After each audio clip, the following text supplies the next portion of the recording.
UGTRB எழுதியுள்ள அனைத்து சகோதர சகோதரிகளுக்கும் என்னுடைய வணக்கங்கள். இப்போது டிஆர்பி பற்றி என்ன அப்டேட் அப்படின்னா, இப்போ ஒரு சர்க்குலரை அமைச்சிருக்காங்க. பள்ளிக்கல்வித்துறை இயக்குனர் ஒரு சர்க்குலரை நேற்று அமைச்சிருக்காங்க. அதில் எல்லா சிஇஓ எல்லா டிஸ்ட்ரிக்ட் சிஇஓக்கும் என்ன பண்ணியிருக்காங்கன்னா, பிடி வேக்கன்சி லிஸ்ட்டு மே 9ஆம் தேதிக்குள்ளே கேட்டிருக்காங்க. இப்போ இது ஒரு நியூஸு. ரெண்டாவது இன்னொரு நியூஸ் என்ன அப்படின்னா, பிடி அதாவது தொடக்கப்பள்ளி தலைமை ஆசிரியர்களை பிடியாக ட்ரான்ஸ்ஃபர் பண்ணுறதுக்கான ஒரு லிஸ்ட்டு கொடுத்துருக்காங்க. இப்போ இதில் நம்மளுக்கு என்ன அட்வான்டேஜ் அப்படின்னா, அந்த லிஸ்ட்டு அதாவது தொடக்கப்பள்ளி தலைமை ஆசிரியர்களை பிடியாக ப்ரமோட் பண்ணுற லிஸ்ட்டில் பார்த்திங்கன்னா, நிறைய பேர் அதில் 3ல் ஒரு பங்கு பார்த்திங்கன்னா அதில் அந்த ப்ரொமோஷனுக்கு விரும்ப மாட்டாங்க, போக மாட்டாங்க.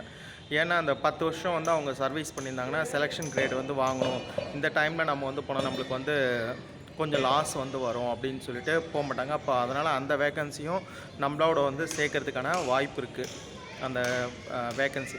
அதுக்கு அடுத்து பார்த்திங்கன்னா, இந்த டெட்டு மதிப்பெண்களை வச்சு நம்மளுக்கு டெட்டு மதிப்பெண்களுக்கு நம்மளுக்கு இது கொடுக்கணும், வெயிட்டேஜ் கொடுக்கணும் அப்படின்னு சொல்லிட்டு ஒரு கேஸ் போட்டிருந்தாங்க. அந்த கேஸோட விசாரணை அடுத்த மாதம் 6ஆம் தேதிக்கு மாற்றி வச்சுருக்காங்க. அது ஒன்று.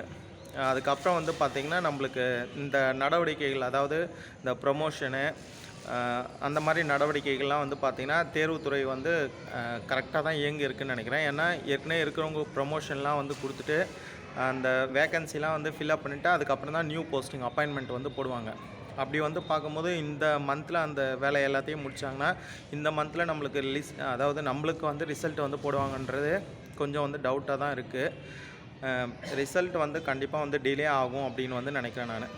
அப்பாயின்மெண்ட் கூட ஆகஸ்ட், மேபி ஆகஸ்ட் இருக்கலாம். இந்த நடவடிக்கைகள்லாம் பார்க்கும்போது அது எனக்கு தோணுது. அதுக்கு அடுத்து பார்த்திங்கன்னா, கொஞ்சோண்டு ஒரு 10% நம்பிக்கை இருக்குது. அந்த ஜிஓ படி நம்மளுக்கு மே மாதம் ரிசல்ட்டை போட்டு ஜூன் மாதம் அப்பாயின்மெண்ட் கொடுப்பாங்க அப்படின்றது 10% தான் எனக்கு நம்பிக்கை இருக்குது. மேக்ஸிமம் ஆகஸ்ட் வரலும் போகிறதுக்கான வாய்ப்பு இருக்குது. ஏன்னா இதெல்லாம் இந்த ப்ராசஸ்லாம் முடிஞ்சால் தான் நம்மளுக்கு நியூ அப்பாயின்மெண்ட்டுக்கான இது ப்ராசஸ் போகும். இது எப்பயும் வழக்கமான நடைமுறை தான். நிறைய டிஆர்பியில் நான் பார்த்துருக்கேன். அதுக்கப்புறம் டிஆர்பியில் மேக்ஸிமம் பார்த்திங்கன்னா, இந்த ஜனவரி பிப்ரவரி எக்ஸாம் வச்சாங்கன்னா மேக்ஸிமம் அவங்க அப்பாயின்மெண்ட் எப்போ கொடுத்துருக்காங்கன்னா, செப்டம்பரில் தான் அப்பாயின்மெண்ட் கொடுத்துருக்காங்க. அதுக்கப்புறம் டிசம்பர் அந்த மாதிரி எக்ஸாம் வச்சாங்கன்னா அந்த அப்பாயின்மெண்ட் மார்ச் கொடுத்துருக்காங்க. 2 டைம் தான் அவங்க அப்பாயின்மெண்ட் போட்டிருக்காங்க. ஒன்று போட்டால் செப்டம்பரில் அப்பாயின்மெண்ட் கொடுத்துருக்காங்க. இன்னொன்று பார்த்திங்கன்னா மார்ச் அப்பாயின்மெண்ட் கொடுத்துருக்காங்க. அப்போ அந்தபடி தான் நம்மளுக்கு நடக்கும் அப்படின்ற ஒரு இதுதான் எனக்கு இப்போ எனக்கு தோணுது. அந்த ப்ராசஸ் ஆகும். ஏன்னா இவங்க செயல்படுறது நம்ம நல்லாவே தெரியுது. அதாவது இந்த பிடி ப்ரமோஷன் லிஸ்ட்டை எடுத்திருக்காங்க. அதுக்கப்புறம் ட்ரான்ஸ்ஃபர் லிஸ்ட்டை எடுத்திருக்காங்க. வேக்கன்சி லிஸ்ட்டை எடுத்திருக்காங்க. இப்போ பிஆர்டியில் பார்த்திங்கன்னா, ஒரு 750 வேக்கன்சி பிஆர்டி இருக்குது அப்படின்னு சொல்கிறாங்க. அப்போ அந்த பிஆர்டியை நம்மளா கூட சேர்ப்பாங்க.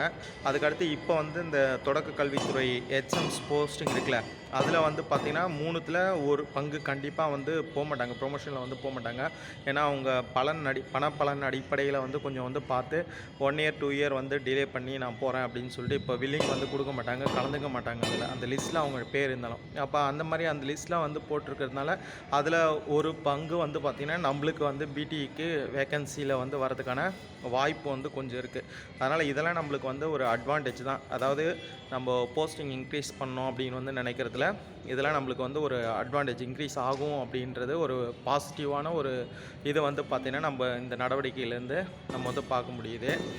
இப்போது அதுக்கு அடுத்து அந்த வேக்கன்சி லிஸ்ட்டு மே 9க்குள்ளே கேட்டிருக்காங்க எல்லா டிஸ்ட்ரிக்ட். அது ப்ரமோஷன்ஸ் அதெல்லாம் பார்த்துட்டு தான் நம்மளுக்கு இந்த முடிவு பண்ணுவாங்க. வேக்கன்சி இன்க்ரீஸ் பண்ணுறதுக்கு முடிவு பண்ணுவாங்க. இப்போ வேக்கன்சி நம்மளுக்கு தெரிஞ்சே பார்த்திங்கன்னா 11,000க்கு மேலே இருக்குது. அதுவும் இல்லாத இந்த வருஷம் ரிட்டையர்மெண்ட்டு அதெல்லாம் கூட நிறைய இருக்குது.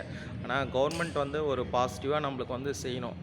அதுக்கடுத்து அந்த இதில் ஒரு மீட்டிங்கில் பேசுனதில் பள்ளிக்கல்வித்துறை அமைச்சர் என்ன சொல்லியிருக்காருன்னா, அந்த எம்இஸ் ஒர்க்கை பண்ணுறதுக்கு நாங்கள் ஒரு 14,000 பேர் நாங்கள் ரெடி பண்ணியிருக்கோம் அப்படின்னு சொல்லியிருக்காரு. அந்த 14,000 பேர் ரெடி பண்ணது டீச்சர்ஸை போடுவாங்களா, இல்லை அப்படின்னா அந்த ஆஃபீஸ் ஒர்க்கர் அந்த மாதிரி போடுவாங்களான்னு தெரியல. அது நம்மளுக்கு பிடி ஆர் பிஆர்டி ஒர்க்கு தான். அது டீச்சர்ஸ் செய்யலாம், அது பிஆர்டி ஒர்க் தான் செய்யணும். இப்போ நம்ம பிஆர்டி நம்பர்ஸ் இன்க்ரீஸ் பண்ணாங்கன்னா அதுவும் நம்மளுக்கு ஒரு அட்வான்டேஜ் தான் முடியும். எல்லாம் வந்து பாசிட்டிவாக வந்து திங்க் பண்ணலாம், நம்மளுக்கு வந்து நல்லதே நடக்கும் அப்படின்னு வந்து நம்ம வந்து எடுத்துக்கலாம். And thank you. அடுத்த அப்டேட் ஏதாவது இருந்தால் நான் வந்து கொடுக்குறேன். தேங்க்யூ.